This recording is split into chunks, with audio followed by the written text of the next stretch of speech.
Di saat terjadi kezoliman di negeri ini, Wahabi nggak pernah peduli. Tetapi Wahabi itu selalu peduli kalau ada orang yang tahlilan. Kalau ada orang tahlilan mulai ribut, mulai rusuh, menyerang dengan kata-kata bid'ah.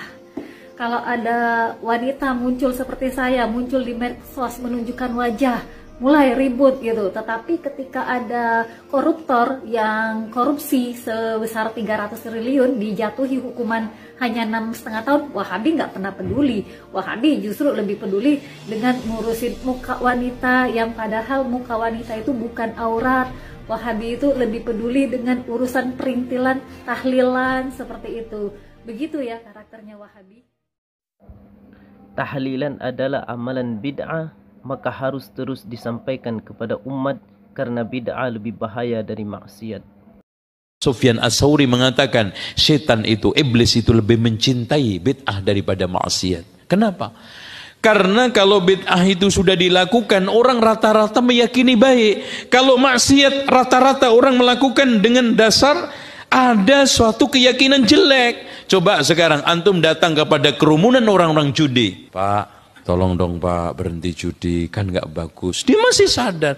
Iya Pak, mohon maaf Pak, sebetulnya saya sudah ngaku Pak, ini judi nggak bagus Pak.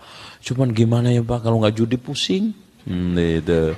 Masih nyadar judi itu jelek. Tapi coba antum datang ke kerumunan orang-orang tahlilan. Pak, assalamualaikum Pak. Mohon Pak dihentikan karena ini sesat. Sandal itu.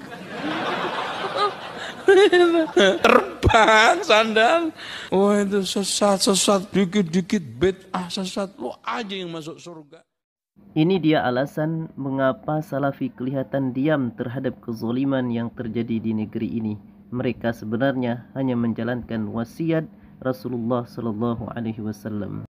Ada seorang Arab Badui bernama Salam Al-Ju'fi. Orang ini dia datang kepada Nabi SAW di masa itu ya. Kemudian dia mendatangi Nabi SAW di keramaian. Lagi banyak orang di sekitar Nabi, lalu dia mengatakan, ya Rasulullah, kalau seandainya ada pemimpin yang mengambil hak mereka tapi tidak memberikan hak kami. Dia seenaknya saja, mau-maunya. Peraturan dia terapkan sendiri, dia ambil haknya dia. Tapi kita nggak dikasih sebagai masyarakat. Bagaimana kami harus berlaku sama orang-orang seperti ini? Nabi SAW tinggalkan orang itu. Karena Nabi tahu orang ini sebenarnya tujuannya ingin supaya Nabi jawab memberontak saja. Nabi tinggalkan. Dia kejar Nabi 2 kali. Ya Rasulullah, bagaimana? Apa harus langkah kami lakukan? Dia sengaja kerasin suara supaya orang-orang pada dengar. Kemudian yang kedua kali Nabi tinggalkan. Yang ketiga kali datang lagi. Ya Rasulullah, bagaimana? Maka Nabi SAW menghadap ke orang tersebut dengan suara yang lantang menegaskan kepada semua umat dan akan terus dibacakan hadits ini kepada siapapun yang beriman kepada Allah dan Rasulnya. Kata Nabi SAW, dengarkan dan patuh. Walaupun punggungmu dipukul, hartamu diambil. Mungkin di sini ada teman-teman bilang, kalau begitu gimana kita tertindas? Apa kata Nabi SAW? Lanjutan hadisnya, karena sesungguhnya kalian akan dihisap oleh Allah Subhanahu wa taala terhadap tugas kalian dan mereka akan dihisap oleh Allah atas tugas mereka. Dalam beberapa athar ada tambahannya, sesungguhnya kejayaan mereka terbatas waktunya. Artinya juga akan meninggal. Sehebat-hebatnya Firaun mati, sehebat-hebatnya siapapun raja atau presiden di muka bumi itu meninggal, habis. Pada saat dia meninggal habis semuanya, enggak lagi, gitu kan? Dan akan dia pertanggungjawabkan semua di hadapan Allah.